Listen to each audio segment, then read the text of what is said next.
Hi there, Lindsay here, the Frugal Crafter. Today I want to talk about scrapbooking baby's first year and also scrapbooking twins and multiples. When my first child came along, I wasn't a scrapbooker yet. I was a painter and an artist, and as soon as I held out a little bundle of joy, I knew that I wanted to document every moment. So I started scrapbooking. And my son's baby book is probably about that thick, and it has all these beautiful pages in it. And I knew that when my twins came along that I wasn't going to have the leisure time to scrapbook. For one, I would have an almost 2-year-old son and then 2 infants. So the leisurely scrapbooking time was going to be gone. So I developed a plan to help you get your first year scrapbook for your new baby before the baby arrives. And this is also great for baby shower gifts. If you know somebody that's having a baby, it's a great project that you can make and give to them, and then they can complete on their own by putting in their own photos and writing their own important milestone events and stuff. So I did have a question from a viewer, Kathy, who said she was making an album and she wanted to have some tips and tricks on how to do that for a friend of hers who is expecting triplets. So what I'm going to do is I'm going to show you it's 10 years old now, but the ideas are still good, and I'm going to show you my album for one of my daughters, so you can hopefully get some ideas on how to pre-scrap baby's first year. I recommend you begin with the title page, and that can just be, you know, the child's name and a couple spots to put a picture. Like, since I have twins, I put a picture of both of them there, and then a picture of my daughter Maisie, who's this book is about. And, you know, I've got just like the little hospital memorabilia there. And then, so for the birth month, I did, and I did this for every month, I did a calendar page. And that way, the new mom, or you yourself, if you're making this for yourself, can write down, like, you know, first doctor's visit, what they weighed, what they were for length on their checkups, and different information like that. First trip to the store, first, you know, trip to the park, that sort of thing. These are some baby booties that I had crocheted for them, which they quickly outgrew and never really liked to wear. But I thought, well, I'm going to keep them because I made them when I was pregnant. I made them each a pair, and I thought it'd be nice to have in the book.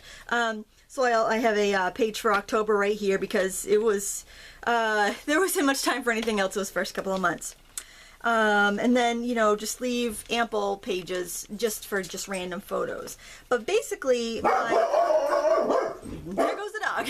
But basically, my idea for scrapbooking the first year was to have a calendar on one side and then a coordinating page on the other where you could put photos taken that month. So this is November, Thanksgiving, so I've got photos of my mother and my mother-in-law with the baby.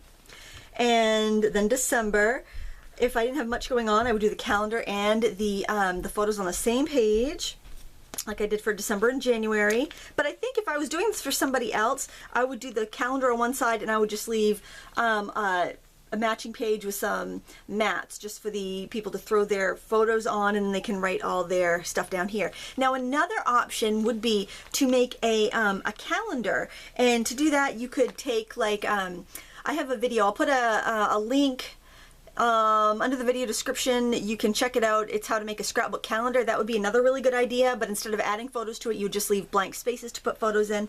But when you pre-make these pages, it's a lot easier to be able to go through and then put your photos in as you go. So if you're expecting a baby, it's a great gift to give yourself. Now, the other thing I really like about this, if you're making this for your own child, is that I know these look kind of dated because they are 10 years old, but the nice thing about making this for your own child is that you've already invested so much time. We've printed out your calendar pages and you've put down these photo mats that you're not going to drop the ball and not put photos in. You've already put in so much work, you're going to complete it, as opposed to going out and buying a baby book that might sit on the shelf and gather dust, and then you've got the whole first baby syndrome where the first baby's got all the pictures and the other ones don't have squat.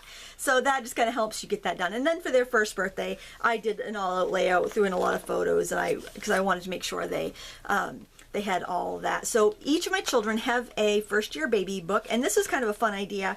I took an idea from a picture frame that my sister-in-law had given us that had a spot for a picture every month of their first year. So I took that idea and I put it here on this last page so you can see kind of how the baby grew from birth to, you know, a year old. So I just kind of really like that. I like that idea as well. If you have any questions on scrapbooking baby's first year, please leave a comment below. A great place to print off the calendars, which is not what I used for this because I think I was using an HP calendar on this, but there's a website called freepdfcalendars.com, and I'll put a link to that as well. It's also in the other video where I made the scrapbook calendar. That link is there, and that shows you a scrapbook calendar made with that, and it's free and it's easy to use. So I hope that gave you some ideas for scrapbooking baby's first year and scrapbooking twins. I want to thank you so much for watching. Please give me a thumbs up and subscribe if you like this video, and until next time, happy crafting.